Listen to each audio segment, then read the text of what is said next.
அதையும் தாண்டி ஒரு படம் பெரிய பெரிய ஒரு ஸ்டோரி பேஸில் அந்த படம் ஒரு மிகப்பெரிய வெற்றி படமாக அமைஞ்சிருச்சுன்னா இந்த பிரச்சனையெல்லாம் போயிடும். பட் இந்த விஷயங்கிறது வந்து பர்சனல் விஷயங்கிறது வந்து இப்போ வெளிப்படையாக அவர் வெளியில் தெரிய ஆரம்பிச்சிட்டார். இப்போ பிரபுதேவாவாக இருக்கட்டும், பிரகாஷ் ராஜா இருக்கட்டும், இவங்கெல்லாம் வந்து இந்த அளவுக்கு கான்ட்ரவர்சி ஆகலை, வெளியில் வரல, பொது இடங்களுக்கு வரல. இவர் பொது இடங்களுக்கு திட்டமிட்டே தான் வர்றாரு.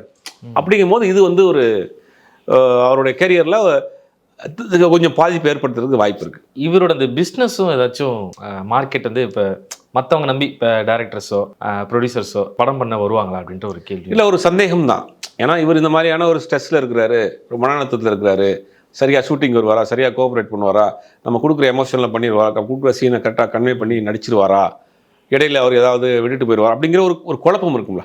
ஜெயம் ரவி வச்சு படம் பண்ணக்கூடிய, புதுசாக படம் பண்ணக்கூடிய தயாரிப்பாளர்களுக்கும் ஒரு தயக்கம் இருக்கும்ல. இவர் தான் இப்போ கோர்ட்டு கேஸ் நலஞ்சிட்டு இருக்காரு, ஒரு சர்ச்சையாக இருக்குது, இவரை வச்சு படம் பண்ணுறப்ப நமக்கு கண்டினியூவாக பண்ண ஷூட்டிங் வருவாரா அப்படிங்கிற ஒரு தயக்கம் இருக்கும்ல. அதுவும் அந்த கேரியர் பாதிக்கும்.